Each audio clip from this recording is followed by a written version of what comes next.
अस्सलामुअलैकुम। देखो, ये चैप्टर जो है ना एमडी कैट और ई कैट के लिए मोस्ट इम्पॉर्टेंट है। मेरे पे भरोसा नहीं हो रहा, चलो अच्छी बात है, ठीक है, कोई मसला नहीं है।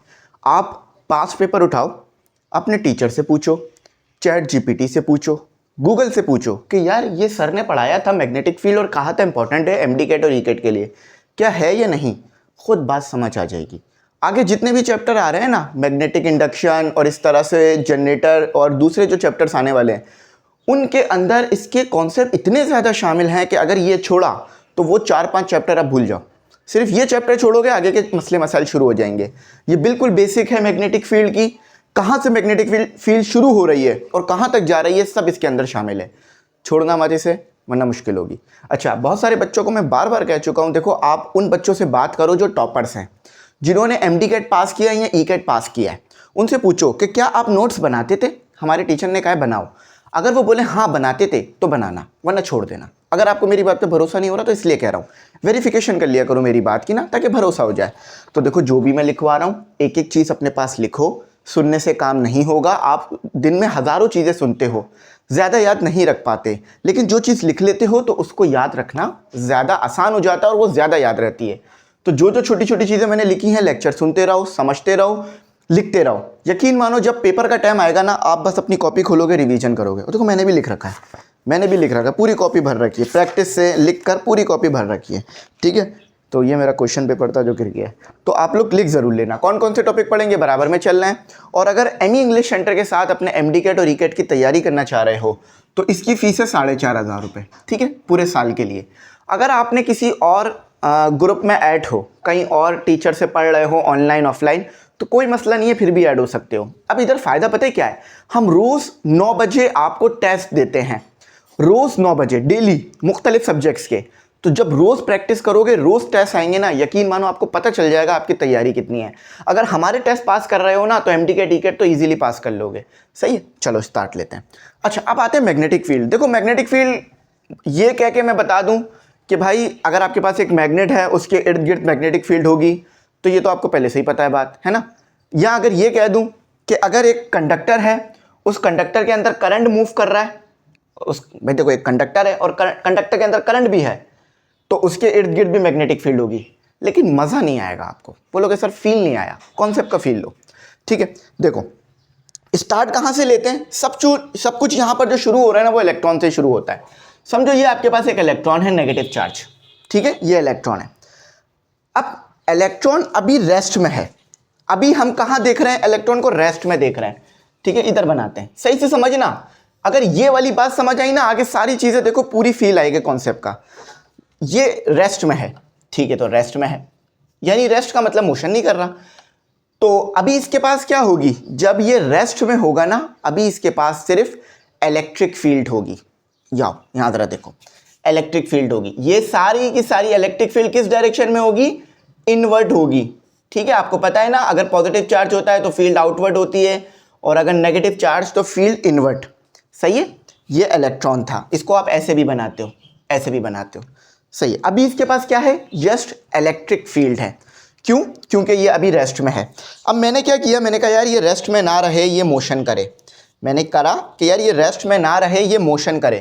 तो जब ये मोशन करेगा, अब ये क्या है, मोशन कर रहा है, अब ये क्या कर रहा है, मोशन। देखो मोशन आपकी कांस्टेंट वेलोसिटी के साथ भी हो सकता है, मोशन एक्सेलरेशन के साथ भी हो सकता है। अब आप बोलोगे कैसे, देखो मैं ये सिंपल यू मूव कर रहा हूँ कांस्टेंट वेलोसिटी के साथ, ठीक है, तो ये भी मोशन था, है ना।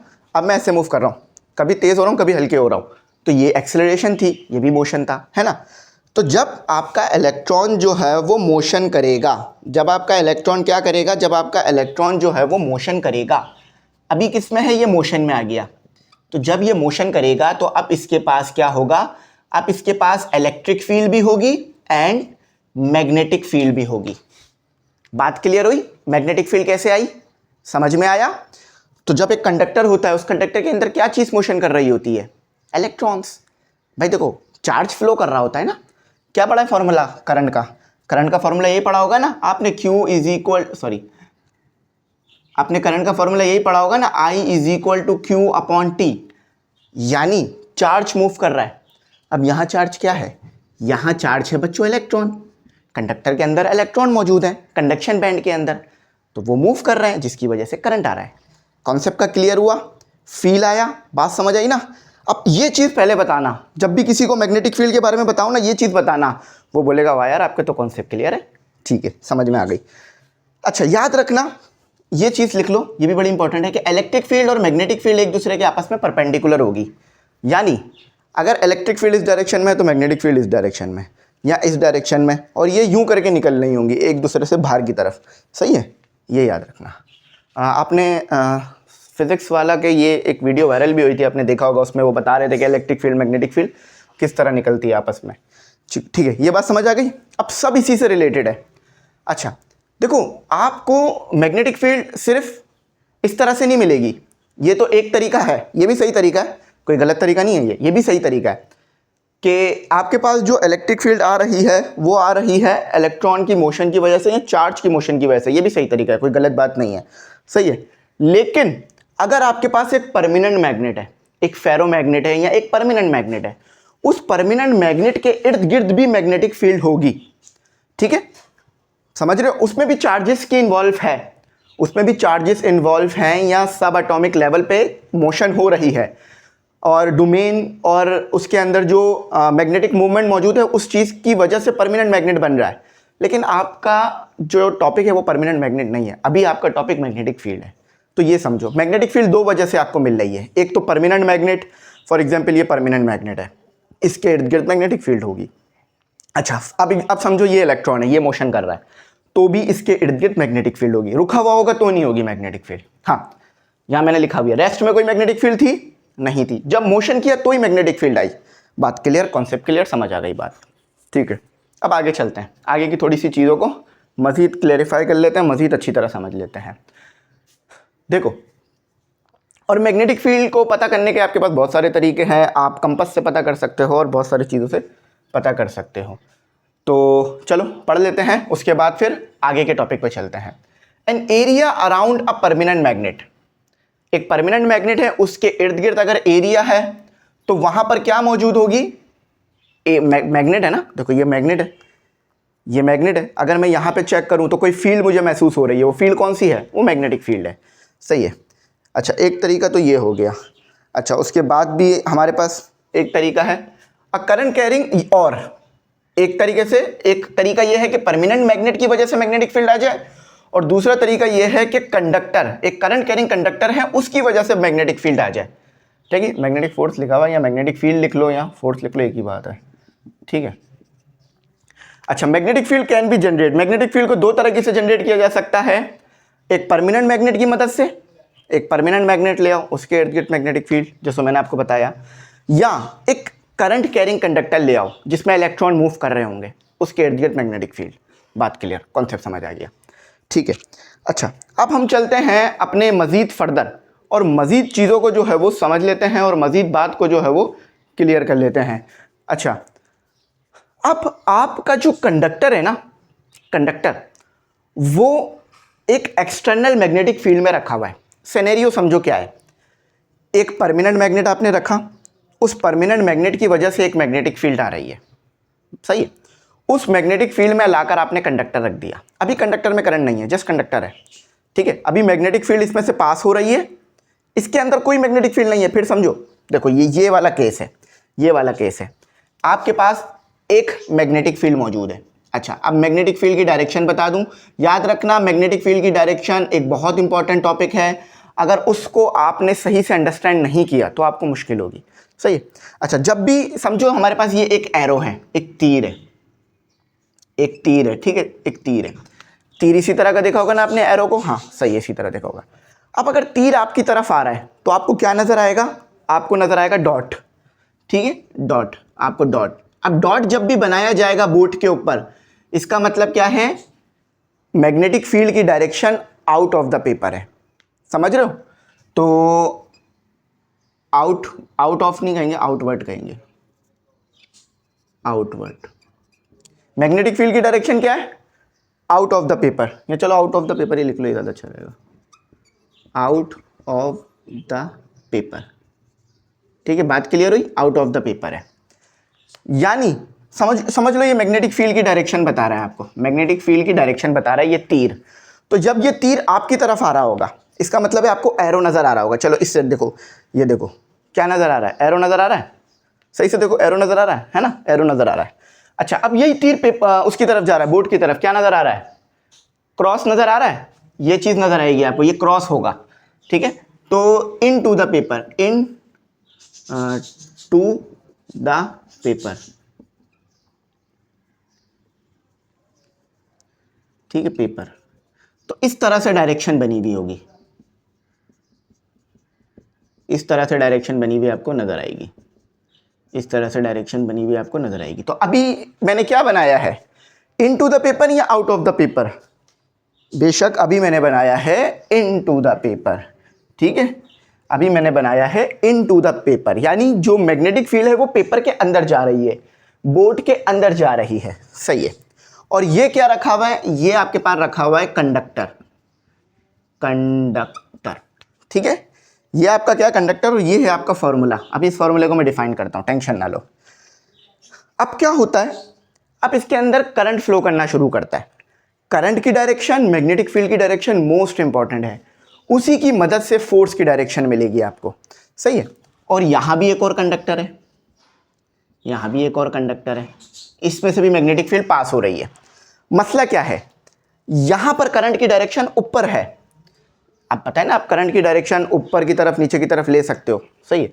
तो यहां पर करंट की डायरेक्शन कहां है, ऊपर की तरफ है, यहां पर करंट की डायरेक्शन कहां है, नीचे की तरफ है।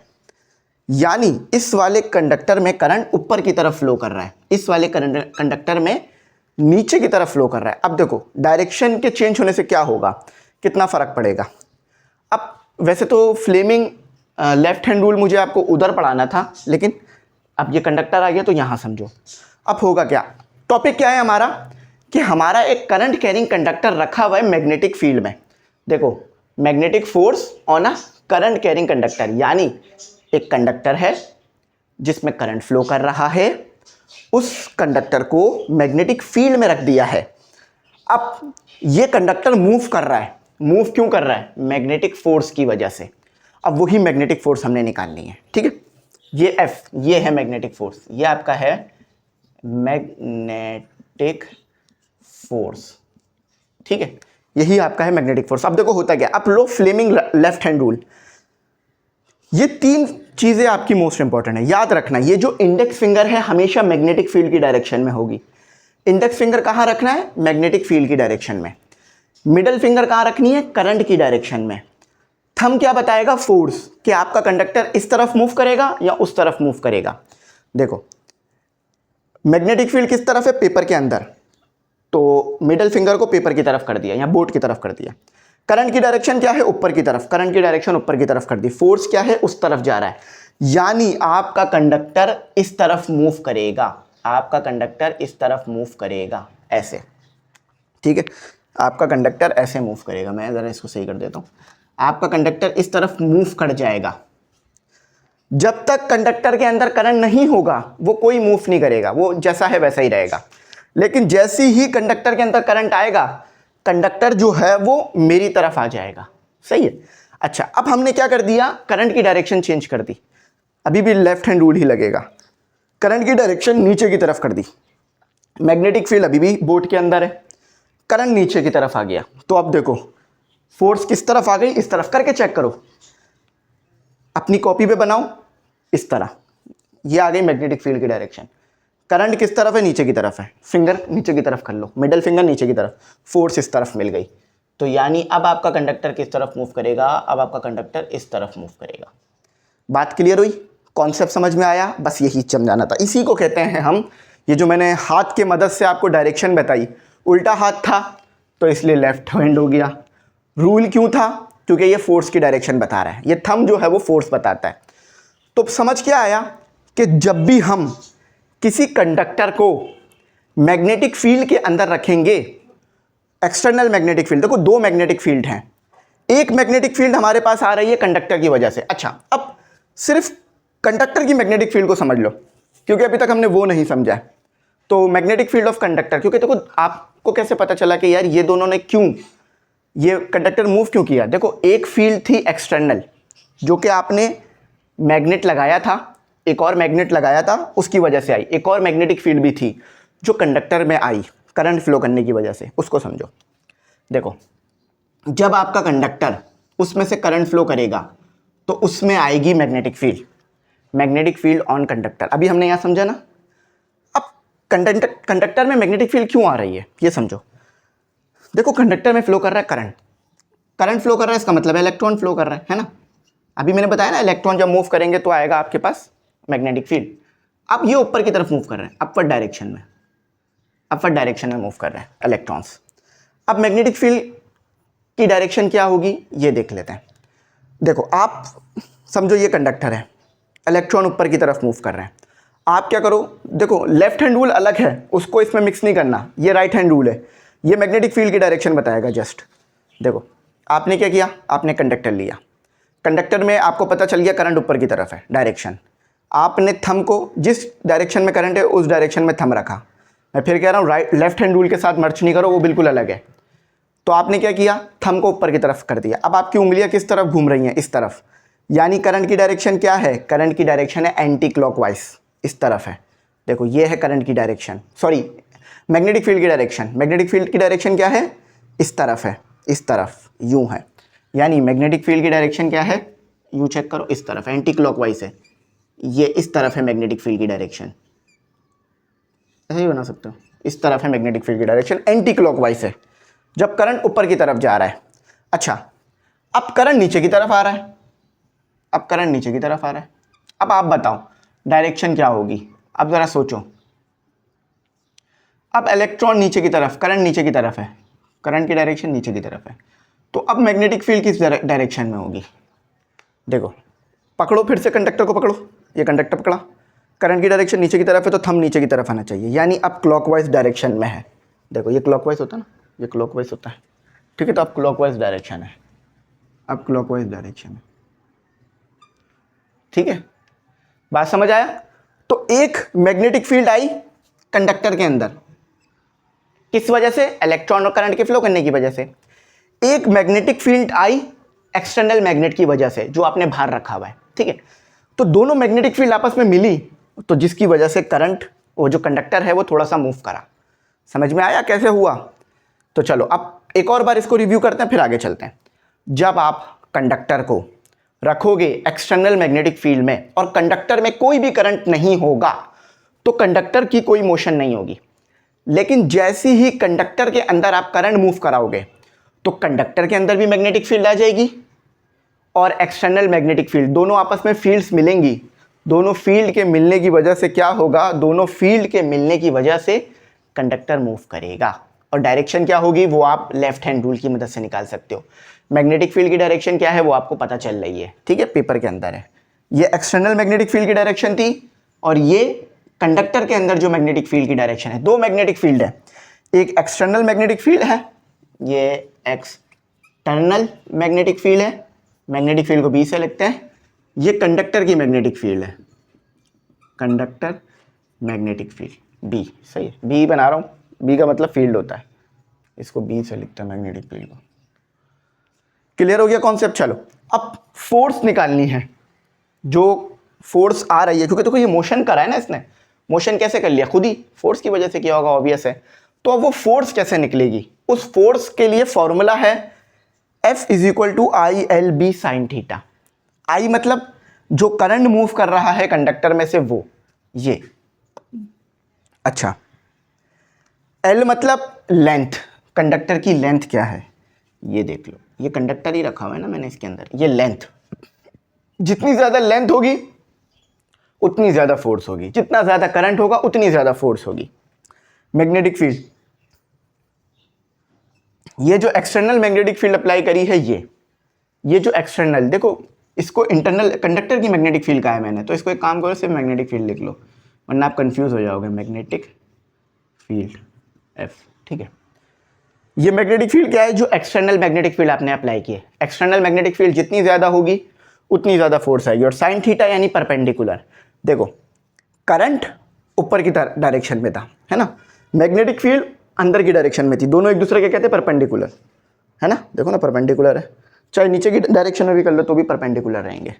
तो ये क्या कह रहे हैं कि करंट और करंट नहीं, लेंथ कंडक्टर की और मैग्नेटिक फील्ड एक दूसरे के परपेंडिकुलर होने चाहिए। सेम डायरेक्शन में होंगे तो फोर्स नहीं आएगी, फोर्स जीरो आ जाएगी। अभी यही चीज़ पढ़ाता हूँ मैं आपको। अच्छा, अब देखो ये साइन थीटा आ गया, ये फॉर्मूला आपको याद रखना है, ILB साइन थीटा, बहुत ज़्यादा कॉमन फार्मूला है इसके लिए। अब फोर्स मैक्सिमम कब होगी?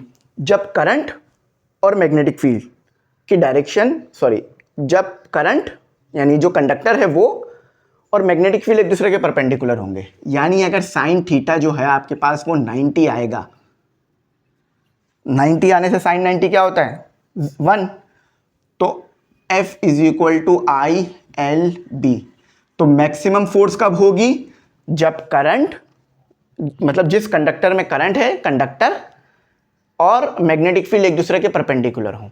याद रखना, जब कंडक्टर और मैग्नेटिक फील्ड एक दूसरे के परपेंडिकुलर होंगे, एक्सटर्नल मैग्नेटिक फील्ड की बात कर रहा हूं, तो आपके पास मैक्सिमम फोर्स आएगी। मिनिमम कब आएगी?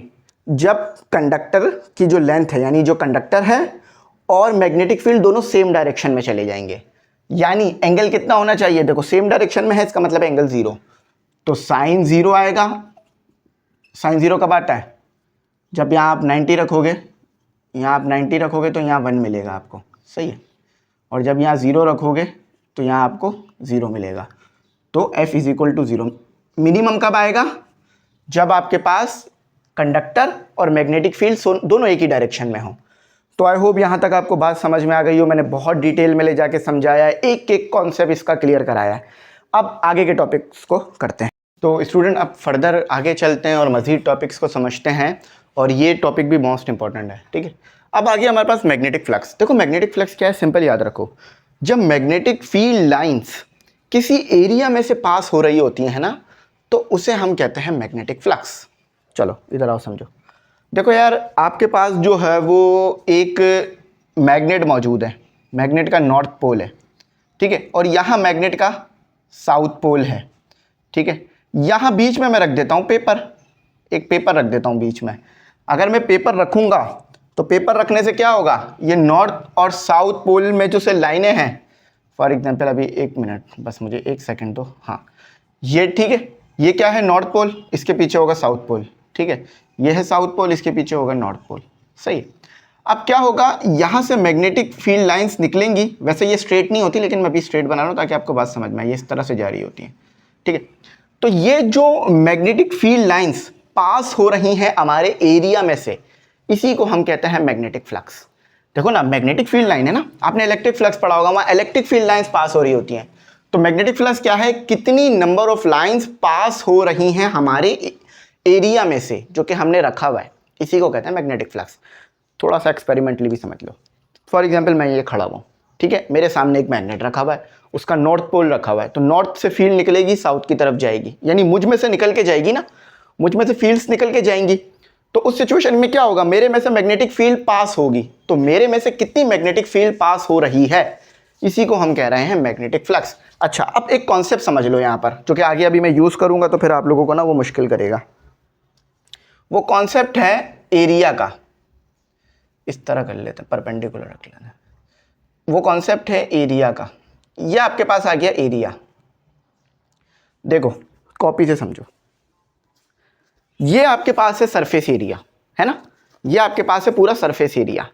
इस सरफेस एरिया के हम परपेंडिकुलर बनाते हैं, उसे हम कहते हैं वेक्टर एरिया।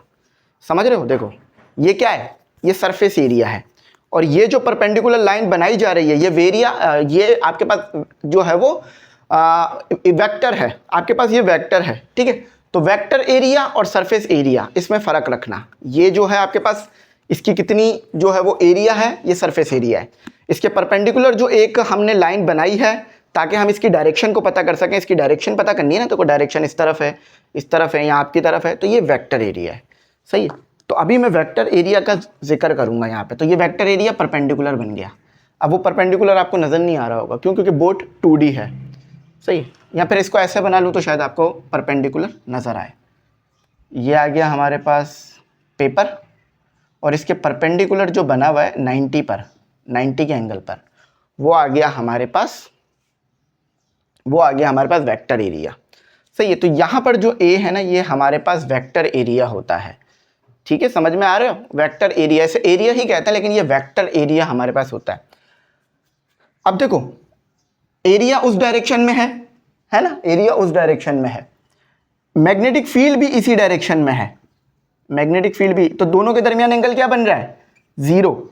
देखो ये मैग्नेटिक फील्ड है, ये एरिया है, तो देखो दोनों सेम डायरेक्शन में है। जब दो चीज सेम डायरेक्शन में होती है तो एंगल क्या बनता है? 0। यानी ये आपके पास है मैग्नेटिक फील्ड, इसी को मैग्नेटिक फ्लक्स डेंसिटी भी कहा जाता है। सही है, तो ये आ गई आपकी मैग्नेटिक फील्ड, FIELD फील्ड। और ये आपका क्या हो गया? वेक्टर एरिया या एरिया वेक्टर, वेक्टर एरिया मुख्तलिफ लफ्ज़ों से बुलाया जा रहा होता है। तो ये आ गया आपका वेक्टर एरिया, ये आ गई आपकी मैग्नेटिक फील्ड।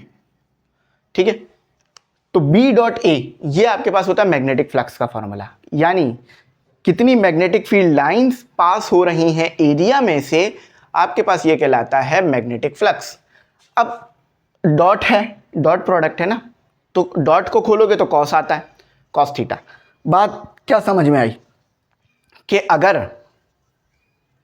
आपके पास ये फील्ड है और ये एरिया है, अगर वेक्टर एरिया, देखो सरफेस एरिया तो परपेंडिकुलर है, मैं सरफेस एरिया की बात नहीं कर रहा, वेक्टर एरिया की बात कर रहा हूं। तो अगर मैग्नेटिक फील्ड और वेक्टर एरिया एक दूसरे के पैरेलल होंगे तो आपके पास ज्यादा से ज्यादा लाइंस पास होंगी, किसमें से? एक सरफेस में से या एक ऑब्जेक्ट में से। अब देखो वेक्टर एरिया किस तरफ आ गया? आपकी तरफ आ गया, है ना, और इलेक्ट्रिक फील्ड लाइन इस तरफ है। वेक्टर एरिया देखो मेरे हाथ की डायरेक्शन है और इलेक्ट्रिक फील्ड लाइन इस तरफ है, ये देखो इस तरह, देखो दोनों एक दूसरे के क्या बन रहे हैं? परपेंडिकुलर ना। मेरा हाथ आपकी तरफ है और इलेक्ट्रिक फील्ड प्ले बटन की तरफ, मैग्नेटिक फील्ड प्ले बटन की तरफ है, तो दोनों एक दूसरे के क्या बन गए? परपेंडिकुलर। तो परपेंडिकुलर होने से क्या होगा? कॉस 0 हो जाएगा, तो मिनिमम फ्लक्स होगा। मैं आओ थोड़ा मजीद डिटेल में बताता हूं ताकि आपको बात समझ आए। मैक्सिमम कब होगा? जब आपके पास वेक्टर एरिया, मैक्सिमम कब होगा? जब वेक्टर एरिया आपके पास पैरेलल हो किसके? मैग्नेटिक फील्ड के। तो उस सिचुएशन में आपके पास मैक्सिमम फ्लक्स आएगा। ठीक है, तो ये आपके पास B जरूर लिख लेना क्योंकि यही फ्लक्स को बता रहा है, B.A। ठीक है, कॉस में खुलेगा तो BA कॉस थीटा। अब थीटा क्या है यहाँ पर? 0, तो 0 कॉस 0 यानी 1, तो आपके पास क्या आ गया? BA। तो अगर आपके पास वेक्टर एरिया और magnetic flux, sorry magnetic field, दोनों एक दूसरे के सेम डायरेक्शन में है तो फिर आपके पास मैक्सिमम फ्लक्स आएगा। मैक्सिमम लाइंस जो हैं, मैक्सिमम मैग्नेटिक फील्ड जो है उसकी जो लाइंस हैं वो आपके एरिया में से पास हो जाएंगी। अब सिचुएशन क्या है? अब आपके पास वो परपेंडिकुलर रख दिया मैंने, अब मैंने उसे परपेंडिकुलर रख दिया, यूं रख दिया, एरिया ऊपर की तरफ है, मैग्नेटिक फील्ड यूं जा रही है, तो इस सिचुएशन में क्या होगा कि आपकी जो मैग्नेटिक फील्ड है ना वो ऊपर से गुजर जाएंगी। इस तरह समझो, 3D में बहुत अच्छा समझ में आएगा। ये समझ लो ये आपका वेक्टर एरिया इस डायरेक्शन में है, ऊपर की डायरेक्शन में, छत की तरफ है, मैग्नेटिक फील्ड यूं गुजर गई, ऊपर से गुजर गई, नीचे से गुजर गई, इसमें से गुजर ही नहीं पा रही है, तो क्या हो रहा है? Minimum flux. यानी एंगल अगर 90 का बन रहा है, देखो यहां एंगल क्या बन रहा है? 90 का बन रहा है, तो फ्लक्स B.A कॉस। अच्छा, अगर एंगल 90 का बन रहा है तो कॉस 90 = 0। तो अगर एंगल 90 का बना तो आपके पास क्या होगा? मिनिमम मैग्नेटिक फ्लक्स होगा, इसी को 0 कहता है। अच्छा, नेगेटिव मैग्नेटिक फ्लक्स कैसे होगा? कि वेक्टर नेगेटिव भी होता है अगर वेक्टर एरिया उस डायरेक्शन में है। मैं बता देता हूँ कैसे होगा, अगेन यूज कॉपी। अगर वेक्टर एरिया इस डायरेक्शन में है, इस डायरेक्शन में, और मैग्नेटिक फील्ड इधर यूं पास हो रही हैं, तो दोनों के दरमियान क्या बना? 180 बना। इधर बता देता हूँ, थोड़ा सा इधर बता देता हूँ। देखो वेक्टर एरिया इस डायरेक्शन में है, देखो आपका एरिया जो है वो इस डायरेक्शन में है, आपका एरिया इस डायरेक्शन में है और मैग्नेटिक फील्ड इस डायरेक्शन में है, तो दोनों एक दूसरे के क्या हो गए? 180 पर हो गए, है ना। तो अगर आप cos 180 रखोगे, BA cos 180, तो cos 180 क्या हो जाएगा आपके पास? नेगेटिव, तो BA। तो यानी नेगेटिव फ्लक्स कब होगा? जब वेक्टर एरिया अपोजिट डायरेक्शन में हो और मैग्नेटिक फील्ड अपोजिट डायरेक्शन में हो। अच्छा यूनिट समझ लो, इसका यूनिट भी एक मोस्ट इंपॉर्टेंट टॉपिक है। यूनिट ऑफ मैग्नेटिक फ्लक्स बहुत आसान है, WB वेबर। ठीक है, वेबर बनता कैसे है, न्यूटन मीटर पर एम्पियर। सॉरी, हाँ ये एरिया नहीं है, ये एरिया नहीं है ये एम्पियर है, न्यूटन मीटर पर एम्पियर। यहाँ आप इसको ऐसे भी लिख सकते हो। मैग्नेटिक फ्लक्स क्या था, मैग्नेटिक फ्लक्स का यूनिट क्या होता है, टेस्ला मीटर स्क्वायर। लेकिन अमूमन आपको ये लिखा हुआ नहीं दिखेगा, अमूमन ये लिखा हुआ दिखेगा न्यूटन मीटर पर एम्पियर। याद रखना, न्यूटन मीटर पर एम्पियर। ये पूछा भी जाता है बहुत ज़्यादा, बच्चे अक्सर इधर जो है ना गड़बड़ कर जाते हैं, इसको भूल जाते हैं या याद ही नहीं रखते हैं, यहाँ लिखते ही नहीं अपने पास, तो अभी ये दिमाग से निकल जाता है। समझ में आ गया। टेस्ला क्यों, क्योंकि मैग्नेटिक फील्ड है। मीटर स्क्वायर क्यों, क्योंकि एरिया है। कॉस का तो कोई यूनिट नहीं होता। अच्छा, अब मैग्नेटिक फ्लक्स डेंसिटी देखो यार,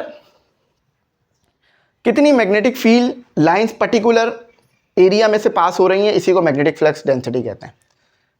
नहीं समझ में आई होगी बात, है ना, मैं बताता हूँ।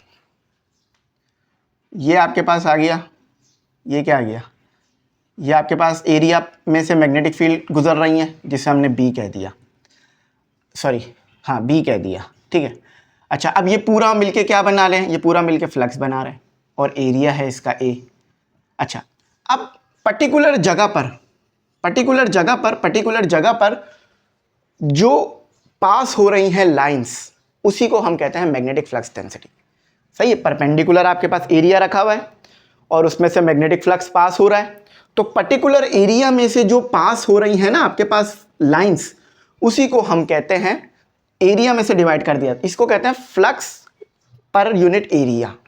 यानी एक पर्टिकुलर पर यूनिट एरिया में से जो मैग्नेटिक फील्ड्स पास हो रही है ना, मैंने फॉर एग्जांपल ये एरिया ले लिया, अब मैंने यहाँ चेक किया कि यहाँ कितनी मैग्नेटिक फील्ड है, तो इसी को हम कहते हैं मैग्नेटिक फ्लक्स डेंसिटी, कि हमारे पास पर्टिकुलर एरिया में से जो मैग्नेटिक फ्लक्स गुजर रहा है, उसी को हम कहते हैं मैग्नेटिक फ्लक्स डेंसिटी। याद रखना, मैग्नेटिक फ्लक्स डेंसिटी ये बी ही है, मैग्नेटिक फ्लक्स डेंसिटी इस बी को ही कहते हैं। इस फॉर्मूले से बहुत आसानी से क्लियर हो रहा होगा।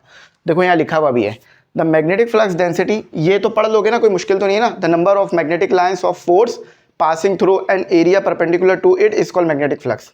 ठीक है, यहाँ पे आओ। द मैग्नेटिक फ्लक्स डेंसिटी क्या है, समझ लो। The magnetic flux density at a specific point, specific point ये वाला, ये पॉइंट था जो मैंने लिया, ये पॉइंट था। अच्छा, अब इस पॉइंट में से कितनी जो है वो मैग्नेटिक फ्लक्स पास हो रहा है।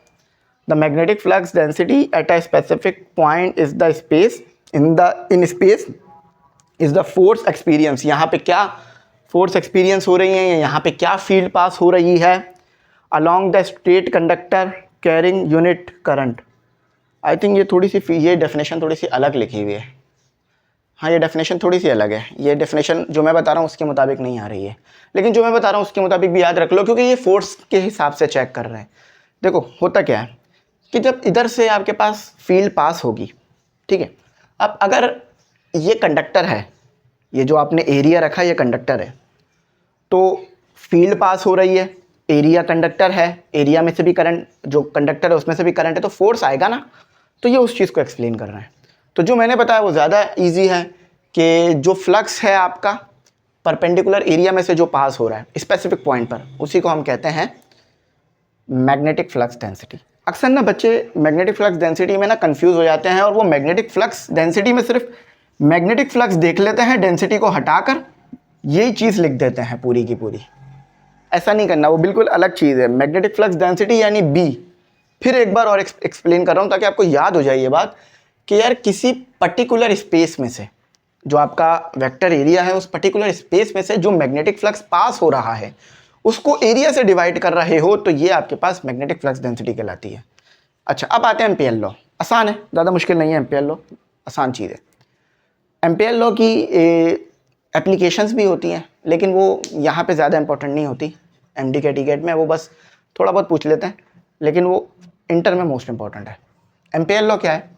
एम्पियर लॉ आपके पास रिलेशन बताता है जब कंडक्टर में से करंट गुजर रहा हो और जो मैग्नेटिक फील्ड उसके इर्द गिर्द पैदा हो रही है उसके दरमियान। बहुत आसान चीज़ है। आपको कैसे पता चला कि यार मैग्नेटिक फील्ड जो है वो ये सर्कल में बनती है? देखो, आपने अगर मैं अभी ये कंडक्टर लूँ, इसमें से करंट गुजारूँ, तो क्या आपको कोई सर्कल में मैग्नेटिक फील्ड बनती हुई नज़र आएगी? ये जो सर्कल बना हुआ है ना, ये हाइपोथेटिकल है, ये इमेजिनरी सर्कल बना हुआ है। बेशक मैग्नेटिक फील्ड सर्कुलर ही होगी, मगर वो सर्कुलर फील्ड आपको नज़र नहीं आ रही होगी। जैसे ये मार्कर नज़र आ रहा है ना, इसी तरह अगर मैं इसे कंडक्टर कह दूं और इसमें से करंट गुजारूं, तो वो सर्कुलर में जो मैग्नेटिक फील्ड बन रही होगी ना, वो आपको नज़र नहीं आएगी। जैसे एटम नज़र नहीं आ रहा होता है, लेकिन एटम रियल है। ये हमने स्टडी करने के लिए बनाई है। ये जो सर्कल बनाया है ना हमने, सर्कुलर फॉर्म में बनाई है मैग्नेटिक फील्ड, ये स्टडी करने के लिए बनाया है। तो एम्पियर लॉ यही बता रहा है कि जब कंडक्टर में से करंट गुजरेगा तो जो मैग्नेटिक फील्ड है, इन दोनों का आपस में क्या रिलेशन होगा। फिर बता रहा हूँ कि जब कंडक्टर में से करंट गुजरेगा, जो सर्कुलर फॉर्म में मैग्नेटिक फील्ड बनेगी, इन दोनों का आपस में क्या रिलेशन है, ये एम्पियर लॉ बताएगा। या आसान अल्फाजों में कह लो कि जब आप कंडक्टर में से करंट गुजारोगे तो वो जो मैग्नेटिक फील्ड बन रही है उसकी क्या वैल्यू है, ये आप निकाल सकते हो एम्पियर लॉ की मदद से। फॉर्मूला देख लो, ये परमिएबिलिटी है, ठीक है। परमिएबिलिटी हम पढ़ चुके हैं कि जो मैग्नेटिक लाइंस कितनी अलाउ हो रही हैं किसी भी एरिया में से पास होने के लिए। इसकी वैल्यू होती है 4 पाई मल्टीप्लाई 10⁻⁻⁷, ठीक है। तो एम्पियर लॉ देख लिया। अब एम्पियर लॉ का ये फॉर्मूला याद रखना। एम्पियर लॉ मैंने क्या बताया कि जब आपके पास कंडक्टर में से करंट गुजरेगा, उसके इर्द गिर्द जो मैग्नेटिक फील्ड पैदा हो रही है सर्कुलर फॉर्म में, इन दोनों का आपस में क्या रिलेशन है, करंट का और मैग्नेटिक फील्ड का। फॉर एग्जांपल ये करंट ऊपर की तरफ मूव कर रहा है, ठीक है, करंट ऊपर की तरफ मूव कर रहा है, तो मैग्नेटिक फील्ड किस तरफ होगी, सर्कुलर फॉर्म में होगी। बेशक सर्कुलर फॉर्म में होगी, सर्कुलर फॉर्म में होगी, ठीक है। और होगी किस तरफ, यूं एंटी क्लॉकवाइज होगी, ठीक है। अच्छा, अब ये क्या है, ये आर है, ये आर है। अब ये समझ लो, ये बी क्या है, मैग्नेटिक फील्ड, यानी ये मैग्नेटिक फील्ड, ये जो सर्कुलर लूप में पैदा हुआ है आपके पास। ये डेल्टा एल क्या है, ये छोटी सी लेंथ, ये डेल्टा एल है, ये छोटी छोटी सी लेंथ है ना, ये डेल्टा L1 L2 L3 कर है। अच्छा, अब देखो ये सर्कुलर है ना, अब सर्कुलर को लेंथ कह रहे हैं। देखो अगर कोई चीज़ सर्कल है, अगर आप उसको बहुत जूम करोगे ना, वो सर्कल भी स्ट्रेट लाइन बन जाएगी। देखो यहाँ पे मैंने ये लेंथ बनाई है, तो क्या ये सर्कुलर नज़र आ रही है? सिर्फ इतनी सी लेंथ की बात कर रहा हूँ। क्या ये सर्कुलर आपको नज़र आ रही है? नहीं, ये आपको स्ट्रेट नज़र आ रही है। तो इसीलिए सर्कल ये जो बन रहा है, इसको स्टडी करना आसान हो तो इसको छोटे छोटे एरियाज में तोड़ देते हैं, छोटे छोटे लेंथ में तोड़ देते हैं। बात समझ आ रही है? ये छोटे छोटे लेंथ में क्यों तोड़ना है? ताकि ये जो सर्कल है इसको स्टडी करना आसान हो जाए और इसको कैलकुलेट करना आसान हो जाए। ये सर्कल अगर कैलकुलेट हो जाएगा तो जो मैग्नेटिक फील्ड आ रही है वो कैलकुलेट हो जाएगी। तो रिलेशन क्या है, B dot delta L is equal to mu nought I. तो व्हेन अ करंट, देखो क्या लिखा हुआ है, when a current flow through a wire, जब एक करंट फ्लो करता है वायर से, it creates a magnetic field, तो वो मैग्नेटिक फील्ड प्रोड्यूस करता है, सही है, जो कि आपको नजर आ रहा है, पता भी है, अराउंड इट, कंडक्टर के इर्द गिर्द सर्कुलर फॉर्म में। एम्पियर लॉ मदद करता है इस मैग्नेटिक फील्ड को निकालने में, ये जो मैग्नेटिक फील्ड है ना, इसको निकालने में। क्योंकि देखो करंट तो गुजर रहा है, हमें पता है करंट कितना है, लेकिन वो जो मैग्नेटिक फील्ड पैदा हुई है वो कितनी है, वो भी हमें निकालना है। यही रिलेशन हमें एम्पियर लॉ बता रहा है, ताकि हम मैग्नेटिक फील्ड निकाल लें तो हम मज़ीद स्टडीज़ कर सकें। तो calculate that magnetic field using a loop around the wire, ठीक है। तो ये वायर के इर्द गिर्द जो फील्ड पैदा हो रही है, इसको निकालने में हमें जो मदद करता है वो एम्पियर लॉ। तो बहुत आसान था। अब एम्पियर लॉ की एप्लीकेशंस को कर लेते हैं, ठीक। तो स्टूडेंट अब जो है अपना आगे पढ़ते हैं और आगे चीज़ों को सीखते हैं। अच्छा, अब हमारे पास है एप्लीकेशन ऑफ एम्पियर लॉ। देखो यार, इससे पहले हमने एम्पियर लॉ में क्या पढ़ा कि करंट मूव कर रहा है, करंट है कंडक्टर में और हमें मैग्नेटिक फील्ड निकालनी है। यहाँ भी सेम ही है। जो वो एप्लीकेशन कह रहे हैं ना, एप्लीकेशन मतलब एम्पियर लॉ का ही यूज़ करेंगे, बस चेंज क्या होगा, शेप चेंज हो जाएगा। यहाँ सोलिनॉइड है, कंडक्टर अलग तरह का होता है। देखो कंडक्टर ये सिंपल है, लेकिन यहाँ पर ये थोड़ा सा कॉम्प्लेक्स शेप है, थोड़ा सा बोलूँगा, ज़्यादा नहीं, बिल्कुल थोड़ा सा, ठीक है। तो ये सोलिनॉइड है और ये टॉरॉइड है। दोनों में आपने एक ही काम करना है कि इनमें से जो है वो करंट मूव कर रहा होगा, मैग्नेटिक फील्ड आपने पता करनी है, सही है। दोनों में एक ही काम करना है। तो एप्लीकेशन ऑफ एम्पियर लॉ में आपने क्या करना है कि आपके पास मुख्तलिफ शेप्स के अंदर करंट मौजूद होगा और आपने मैग्नेटिक फील्ड को मेजर करना है। देखो यहाँ पर देखो, फॉर्मूला देखो, करंट है, मैग्नेटिक फील्ड पता करनी है, करनी है।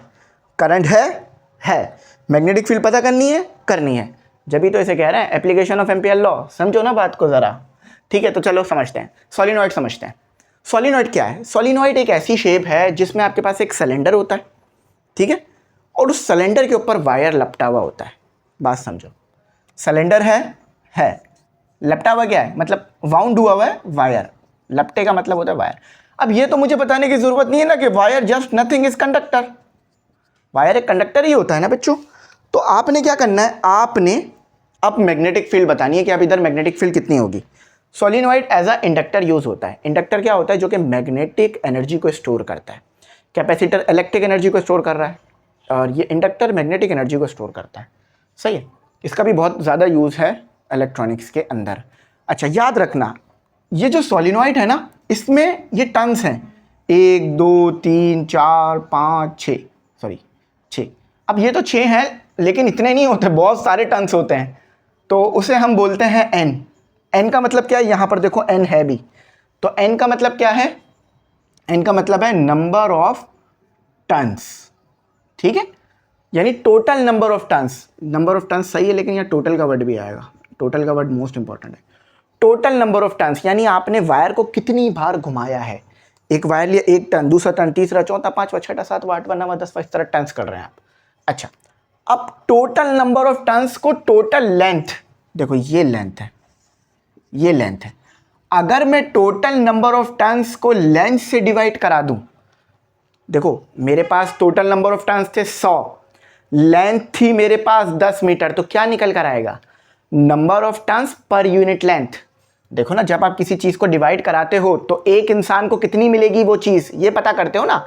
100 आम हैं, 10 लोग हैं, तो 100 को अगर 10 से डिवाइड कर रहे हो तो एक आदमी को कितने आम मिलेंगे ये पता चलेगा ना। तो इसी तरह से अगर 100 टन्स हैं, 10 मीटर की लेंथ है, ठीक है, 10 मीटर की लेंथ है, तो क्या पता चला आपको? पता चला number of turns per unit length. Per unit length से क्या मुराद है कि 1 मीटर में कितने टन्स आएंगे, स्मॉल एन, क्योंकि आगे ये यूज हुआ है तो इसलिए बता रहा हूं। अच्छा, याद रखना सोलिनॉइड में मैग्नेटिक फील्ड इंटरनल तो मौजूद होगी, यानी अंदर तो मैग्नेटिक फील्ड मौजूद है, बाहर मैग्नेटिक फील्ड हम 0 ले लेते हैं। बहुत वीक होती है ना, इसलिए 0 ले लेते हैं। हम क्या करते हैं, हम चीज़ों को उतना ही लेते हैं जितना हमें ज़रूरत होती है, हम चीज़ों को उतना नहीं लेते हैं जितनी वो आ रही होती हैं, ठीक है। तो बाहर हम फील्ड को 0 ले लेते हैं ताकि कैलकुलेशन हमारी आसान हो जाए। तो बात समझ आ गई सारी चीज़ें। A solenoid is a long tightly wound coil of wire. आपको शायद आवाज़ आ रही होगी, घंटी की कह लो, कुल्फ़ी वाला आया हुआ है, आप लोगों ने भी कुल्फ़ी खाई होगी। खोए वाली कुल्फ़ी 20 30 40 रुपए की मिलती है, अब तो 50 तक चली गई है। चलो अब पढ़ाई पे आ जाओ। टाइटली वाउंड यानी अच्छी तरीके से घुमाए हुए उस पर। And often used to generate uniform magnetic field, और ये यूनिफॉर्म मैग्नेटिक फील्ड जनरेट करने के लिए यूज होता है। पता हम मैग्नेटिक फील्ड कर रहे होते हैं, करंट इसमें से घूम रहा होता है। Interior coil interior. अच्छा, अब देखो ये फॉर्मूले से ये फॉर्मूला कैसे बना, समझ में आ रहा है? बहुत आसान है। मैंने अभी क्या बताया, एन क्या है, स्मॉल एन क्या है आपके पास, डेल्टा एल। यहाँ डेल्टा नहीं लिखा तो लिख लो, कोई मसला नहीं है, ठीक है। तो एन अपॉन डेल्टा एल को इधर ले आओ, तो एन अपॉन डेल्टा एल किसके बराबर, स्मॉल एन के बराबर, तो बी खाली हो जाएगा। ये लो, फील आया कॉन्सेप्ट का? आ गया। टोरॉइड कैसे बनेगी ये देखो, समझो ये सोलिनॉइड है, ये सोलिनॉइड है ना, स्ट्रेट करके इसी को मैं यूं घुमा दूं, इसी को मैं यूं घुमा दूं, आपने बचपने में ज़रूर इस तरह से किया होगा, खेला होगा। ये टोरॉइड हो गया। तो जब आप सोलिनॉइड को घुमाकर मिला देते हो दोनों एंड, ये दोनों एंड आपस में घुमाकर मिला दोगे तो ये इस तरह से रिंग या सर्कल में बन जाएगी। ये रिंग कह लो या सर्कल फॉर्म में कह लो, ठीक है। तो ये होती है टोरॉइड। इधर भी वही काम हो रहा है, इधर भी वही काम हो रहा है, मैग्नेटिक फील्ड पता कर रहे हैं, करंट इसमें मूव कर रहा है, ठीक है। The toroid can be considered as a solenoid that is bent into the shape of a circle, ठीक है। यहां भी जस्ट नथिंग, ये भी आपके पास वायर है, वायर इज नथिंग, कंडक्टर, ठीक है बच्चों। अब देखो ये डेल्टा एल किसके बराबर है, डेल्टा एल किसके बराबर है, 2 पाई आर। अब ये कैसे, देखो ये छोटी सी लेंथ है डेल्टा एल, ये छोटी सी लेंथ है डेल्टा L1, ये छोटी सी लेंथ है डेल्टा L2। अब ये सारी डेल्टा एल आपस में मिल जाए तो क्या बनेगा, सर्कल का सरकमफेरेंस। सर्कल का सरकमफेरेंस क्या होता है, 2 पाई एल, है ना। तो 2 पाई एल बन गया। तो हमें पता है कि हम सारी छोटी छोटी लेंथ को मिला देंगे तो 2 पाई एल बनेगा या 2 पाई आर बनेगा। तो डेल्टा एल बराबर हो गया 2 पाई आर, तो इसको इधर ले आया, समीशन हटा दिया, तो ये फॉर्मूला आ गया। चारों फॉर्मूले जो लिखवाए ना वो याद रखना, और पीछे वाले भी और 2 याद रखने, 6 फॉर्मूले। सही है, फॉर्मूले नहीं भूलना वरना तो चैप्टर का मज़ा नहीं आना आपको। अच्छा ज़रा मुझे एक बात बताओ, पढ़ने से पहले बता दो यार, ये प्रोटॉन है, ये न्यूट्रॉन है, ये इलेक्ट्रॉन है। जब ये यूनिफॉर्म मैग्नेटिक फील्ड में जाएंगे तो कौन किस तरफ जाएगा, फिक्स है इनकी डायरेक्शन, कौन किस तरफ जाएगा। ठीक है, तो ये मैंने यूनिफॉर्म मैग्नेटिक फील्ड बनाई हुई है। यूनिफॉर्म मैग्नेटिक फील्ड आपको नज़र आ रही है, इसके अंदर मैं चार्ज पार्टिकल डाल रहा हूँ। कोई मुश्किल चीज़ नहीं है यार, आसान करो, मुश्किल क्यों कर रहे हो। यूनिफॉर्म मैग्नेटिक फील्ड, एक परमानेंट मैग्नेट लगाया है। फील्ड किस तरफ है, इन टू द पेपर, ये आपको याद है। फील्ड किस तरफ है, इन टू द पेपर। देखो मैं एक बात कहूँगा, ज़िंदगी में जितनी भी मुश्किलात आ जाए मेहनत नहीं छोड़ना। जिस दिन आपने मेहनत छोड़ दी ना, फिर उस दिन आप अपने कामयाबी का सपना भी छोड़ देना कि आप कभी ज़िंदगी में कामयाब हो गए। और कामयाबी सिर्फ एक अल्फाज नहीं है, कामयाबी पूरी ज़िंदगी है। जब आप कामयाब होते हो ना तो आपके पास दुनिया की आसाइशें भी आती हैं, इज़्ज़त भी मिलती है, आपको मकाम भी मिलता है, आप फेमस भी होते हो और आपको अच्छा लगता है। और जब आप नाकाम होते हो ना तो ना पैसा मिलता है, ना इज़्ज़त मिलती है, ना आपको कोई जानता है, और ना आप कुछ कर पाते हो, ना आप अपने आप को बनवा पाते हो। तो कितनी भी मुश्किलात आ जाए, कुछ भी हो जाए, कामयाबी के लिए मेहनत करना नहीं छोड़ना। एक बार कामयाब हो गए ना, वो सारी मुश्किलात को याद करके खुश हो गए, जिसको अभी आप सोच के परेशान हो रहे हो। फिर बता रहा हूँ, अब क्यों बताइए, मैं वजह नहीं बता रहा, लेकिन मैं बस ये बता रहा हूँ आपको। चलो अब इधर आओ, बच्चे अक्सर डिसहार्ड हो जाते हैं बहुत जल्दी, ठीक है, बड़ा भाई होने के तहत बता देता हूँ मैं। Force on a charge particle in a uniform magnetic field, simple है। एक चार्ज पार्टिकल मैंने मैग्नेटिक फील्ड में लेकर आया। देखो यार, पूरे सेंटेंस को समझने से अच्छा ये नहीं है कि एक एक वर्ड समझ लो। फोर्स, ताकत, सॉरी ताकत बोल रहा हूँ, मतलब आपको जो चीज़ मोशन कराने के लिए यूज़ होती है, force. A charge particle, charge particle है, ठीक है, ये तीनों चार्ज पार्टिकल हैं। अच्छा 2 चार्ज पार्टिकल है, इस पर कोई चार्ज नहीं होता। यूनिफॉर्म मैग्नेटिक फील्ड, सही है, समझ में आ गया ना। अच्छा आओ ज़रा देखते हैं। अब ये जो फोर्स होगी ना, इसी फोर्स को हम कहेंगे मैग्नेटिक फोर्स, बल्कि ये ऊपर लिखा हुआ है, ठीक है, मैग्नेटिक फोर्स। सही है। अब ये मैग्नेटिक फोर्स 3 चीज़ों पे डिपेंड करेगी। एक तो इन पे जो चार्ज है उस पर, देखो आप ये बोल रहे हो कि सर न्यूट्रॉन पे चार्ज नहीं होता, ये न्यूट्रल होता है, ठीक है, मैं आपकी बात गलत नहीं कह रहा, अभी वही आपको पता चल जाएगा कि ये न्यूट्रल होता है। तो ये जो चार्ज है ना, ये जो फोर्स है, ये चार्ज पे डिपेंड करेगी कि प्रोटॉन पे क्या चार्ज है, इलेक्ट्रॉन पे क्या चार्ज है, न्यूट्रॉन पे क्या चार्ज। ये फोर्स वेलोसिटी पे भी डिपेंड करेगी। ये v कुछ नहीं है, जस्ट v क्या है आपके पास, वेलोसिटी है। वेलोसिटी किसकी, इन चार्ज पार्टिकल की। और ये b क्या है, एक्सटर्नल मैग्नेटिक फील्ड, ठीक है, मैग्नेटिक फील्ड। और q चार्ज है, इसको भी लिख दूं अगर चाहो तो, q nothing is charge, CHARG। अब होगा क्या, जरा ये देखो। सबसे पहले समझते हैं चार्ज। Q क्या होता है, सॉरी N क्या होता है, न्यूट्रल। भाई न्यूट्रॉन पे कोई चार्ज नहीं होता, यानी Q इसका 0 होता है, इसकी कोई चार्ज की वैल्यू नहीं निकलेगी, आप चेक कर लो जरा, ये न्यूट्रल होता है।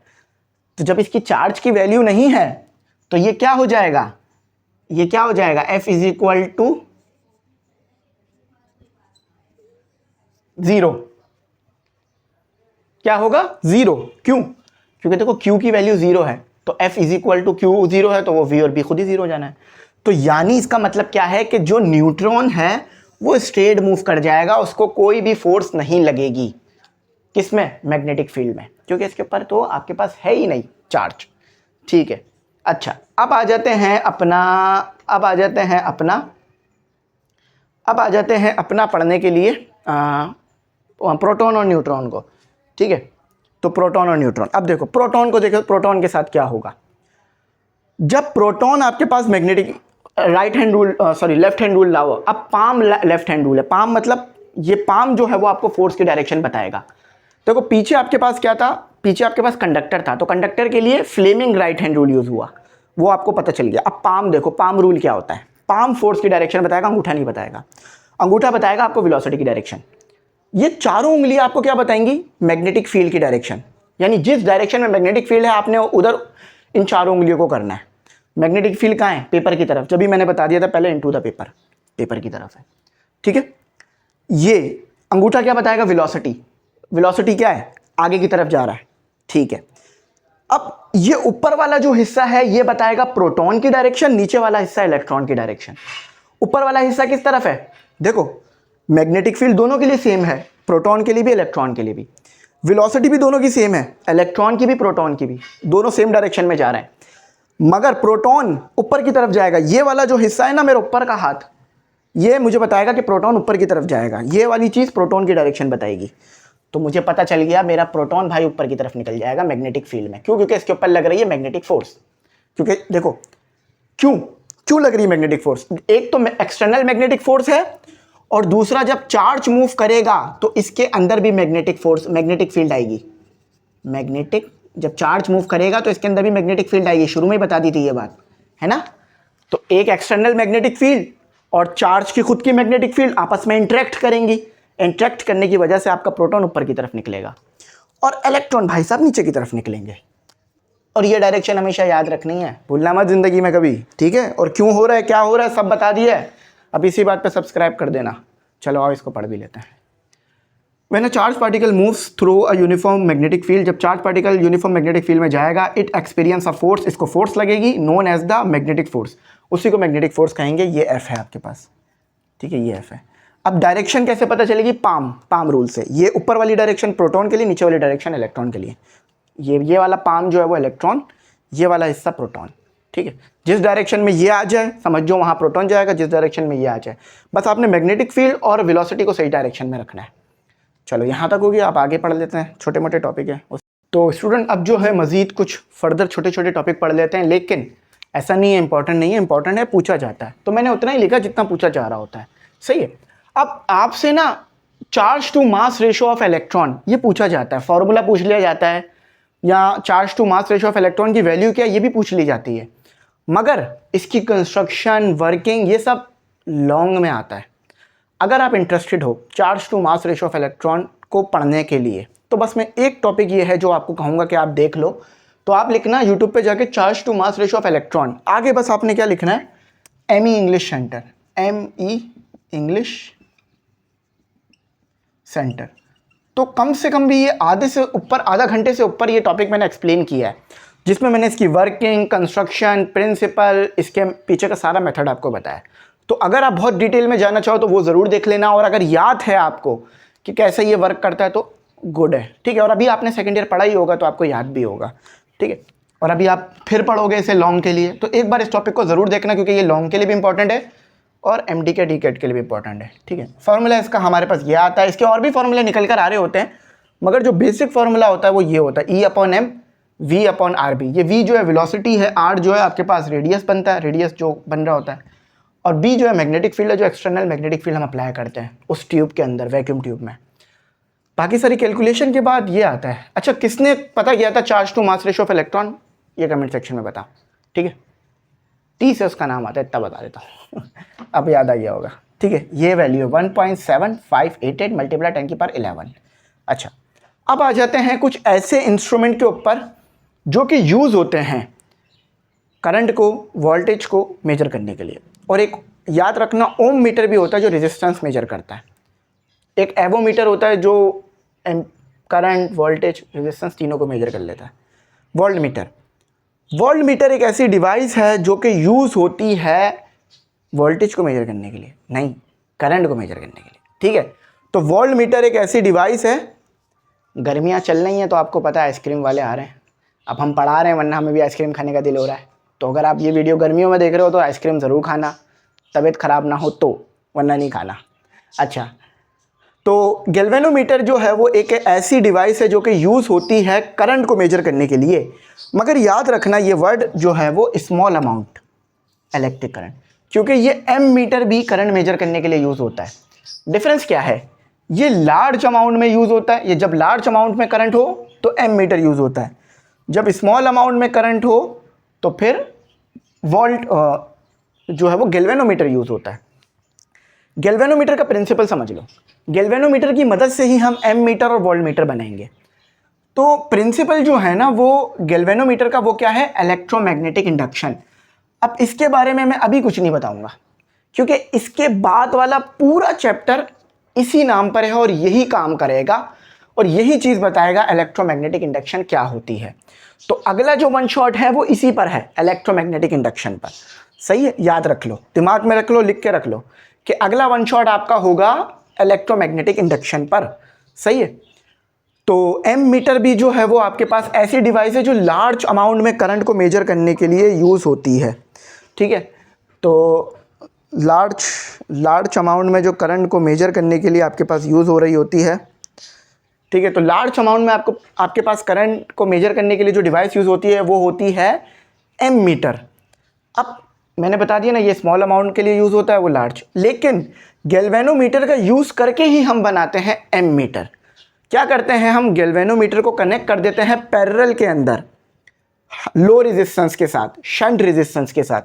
देखो यहाँ लिखा हुआ है to convert a galvanometer. Galvanometer को कन्वर्ट करना है एम मीटर में, तो हम क्या करेंगे, एक लो रेजिस्टेंस को पैरेलल में कनेक्ट कर देंगे। ये देखो, ये गैल्वेनोमीटर है, पैरेलल में कनेक्ट कर दी लो रेजिस्टेंस, तो ये पूरा सर्किट मिलकर बनाएगा ammeter, resistance in parallel with galvanometer. अच्छा, फॉर्मूला ये है, आर एस का मतलब शंट रेजिस्टेंस, आर जी का मतलब गैल्वेनोमीटर की रेजिस्टेंस, आई जी का मतलब गैल्वेनोमीटर का करंट, आई का मतलब करंट और आई जी का मतलब गैल्वेनोमीटर का करंट। सही है। वोल्ट मीटर सेम यही काम होगा। Voltmeter potential difference measure करने के लिए यूज़ होता है, नाम से ही बात है, वोल्ट मीटर पोटेंशियल डिफरेंस या वोल्टेज। अब इसको बनाने के लिए क्या करते हैं कि हाई रेजिस्टेंस को, ये समझो ये गैल्वेनोमीटर है, गैल्वेनोमीटर को हाई रेजिस्टेंस के साथ कनेक्ट कर देते हैं। हाई रेजिस्टेंस के साथ हम गैल्वेनोमीटर को सीरीज में कनेक्ट कर देते हैं, तो हमारे पास वोल्ट मीटर बनता है। वोल्ट मीटर यूज़ होता है वोल्टेज को मेजर करने के लिए। वोल्ट है तो वोल्टेज ही यूज मेजर करेगा ना। सही है। तो देखो भाई, यहीं तक रखते हैं इसको, मैं मज़ीद आगे नहीं कर रहा। अच्छा, एक और दो और डिवाइसेस का नाम सुन लो, वो भी पूछ ली जाती है। एक होती है एवोमीटर। एवोमीटर यानी वो डिवाइस जो कि वोल्टेज, करंट और रेजिस्टेंस, इन तीनों चीज़ों को मेजर करती है। एक ही डिवाइस में होता ही है।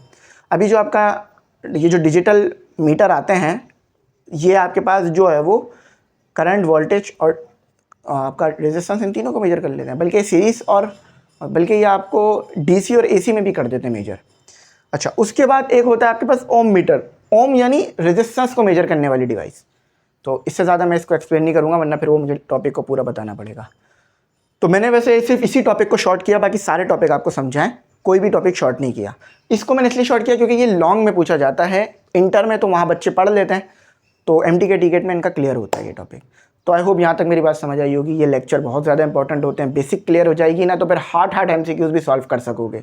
बेसिक नहीं होगी तो हार्ड एमसीक्यूज़ तो सॉल्व हो जाएगा, लेकिन फिर उसके बाद कोई और एमसीक्यू सॉल्व नहीं कर पाओगे। तो मेरी उम्मीद है कि आपको बात समझ में आई होगी, मेरी बात आसान लगी होगी आपको। यहीं तक रखते हैं। Thanks for watching. अल्लाह हाफ़िज़। कीमती दुआ में ज़रूर याद रखें।